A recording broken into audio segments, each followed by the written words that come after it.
Faire de l'enseignement technique et professionnel l'une des clés pour réussir l'adéquation entre formation et emploi et accélérer l'insertion professionnelle des jeunes, il s'agit là d'un des axes majeurs du programme jeunesse du gouvernement. Pour atteindre cet objectif, l'État a engagé la construction de 7 lycées professionnels dans les localités de Yamoussoukro, Diabo, Dabakala, Korogo, Ebimpe, Kong et Gbeleban.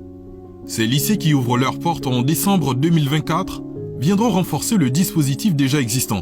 Ils formeront les jeunes dans diverses filières en tenant compte notamment des besoins spécifiques de chaque région. Une nouvelle dynamique insufflée au secteur de l'enseignement technique et professionnel qui s'inscrit dans la droite ligne de l'axe 1 du PJGouv 2023-2025. Ici à Yamoussoukro, le lycée va accueillir 500 apprenants dont 300 internes.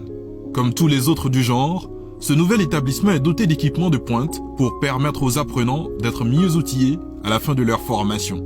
La particularité de cet établissement, c'est qu'il répond à un besoin d'épouser l'ère du temps en termes d'avancées technologiques, avec de nouvelles infrastructures qui se veut une rupture avec ce qui avait été fait avant. De façon spécifique, cet établissement est construit pour abriter 4 filières. Donc nous avons, en termes de filières, la première filière, la maintenance véhicules et engins.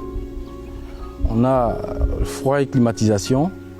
On a également l'électricité d'équipement et enfin l'électronique. Réalisé dans le cadre du projet AVIC, qui est un partenariat avec la République populaire de Chine, la construction de ces 7 lycées fait également une part belle à l'agro-industrie. À Gbeleban, ville située dans le nord-ouest de la Côte d'Ivoire, les apprenants pourront dès l'année prochaine se former dans des domaines tels que l'agriculture, l'élevage ou encore la mécanique agricole. Ils pourront ainsi efficacement contribuer à la modernisation de l'agriculture sans avoir à quitter leur région d'origine. Ce sont des filières qui forment à des métiers pratiques. Et donc les apprenants qui sont formés ici sont prêts à être utilisés sur le terrain. La Côte d'Ivoire, on dit, l'économie de la Côte d'Ivoire repose sur l'agriculture.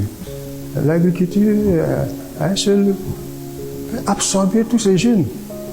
À travers le PJGouv, le gouvernement ivoirien veut réaffirmer la place centrale de la jeunesse qui représente plus de 2/3 de la population dans ses politiques de développement.